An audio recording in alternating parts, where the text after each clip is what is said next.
One of the most reputable studies ever done in nutritional history has looked at thousands of individuals over decades, and what they found was remarkable. If you're deficient in this particular fat, you are going to live 5 years less on average. It's the equivalent of being a pack-a-day smoker.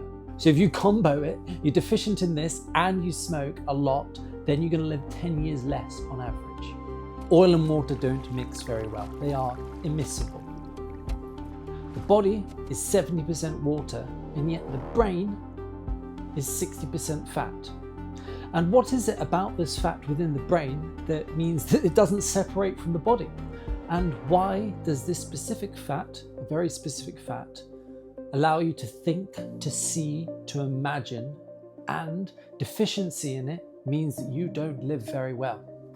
Well, before I get to that, I'd like to give you a little bit of lesson on fat. It's essentially a chain of carbon atoms that has a funny little tail at the end.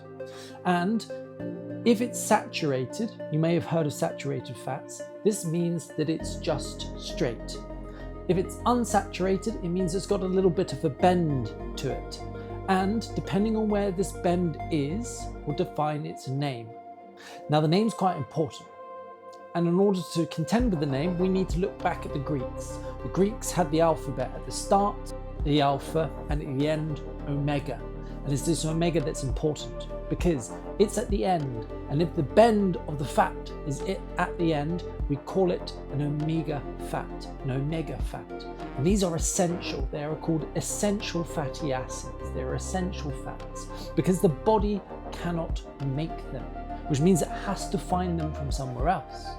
Our ancestors have been stealing these fats from the world for millions and millions of years because it made them smarter, it allowed them to imagine, it kept them alive.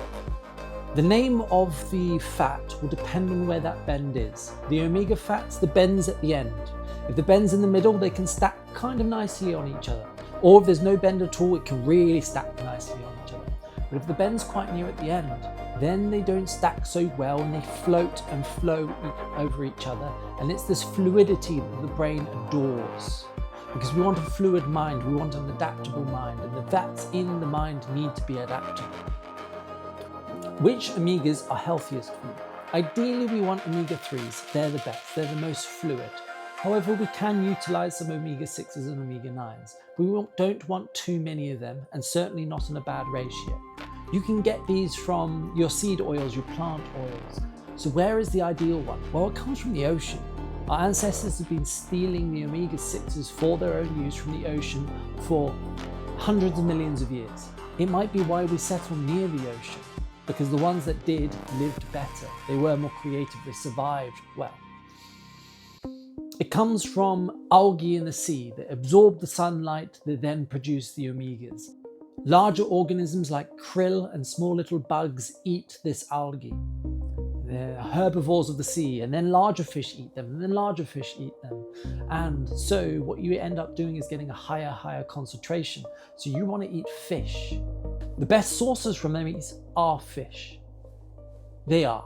However, if you don't like fish and you don't want to eat a lot of fish, you may want to eat an alternative. And so this is where fish oil comes in use.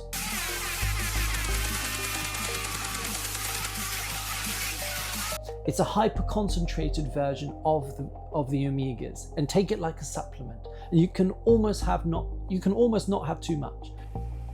It came down to somehow him betting me that I could not drink a 3-liter tin of olive oil.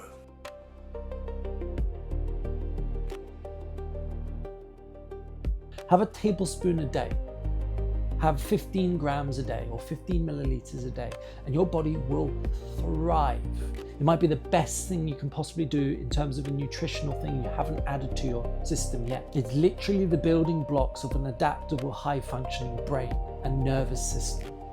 Things you need to consider though will be that the source of the fish oil is a good source that is being created with a high efficiency, a high purity, which means also a high filtration. I would suggest that you research reputable brands and also get a liquid bottle of it, because it will be the most cost effective. The brand that I use is Nordic. I'm not being sponsored by them. I might be sponsored by them in the future. They're great. I've been having it for years. In terms of cost efficiency and high purity, it's wonderful.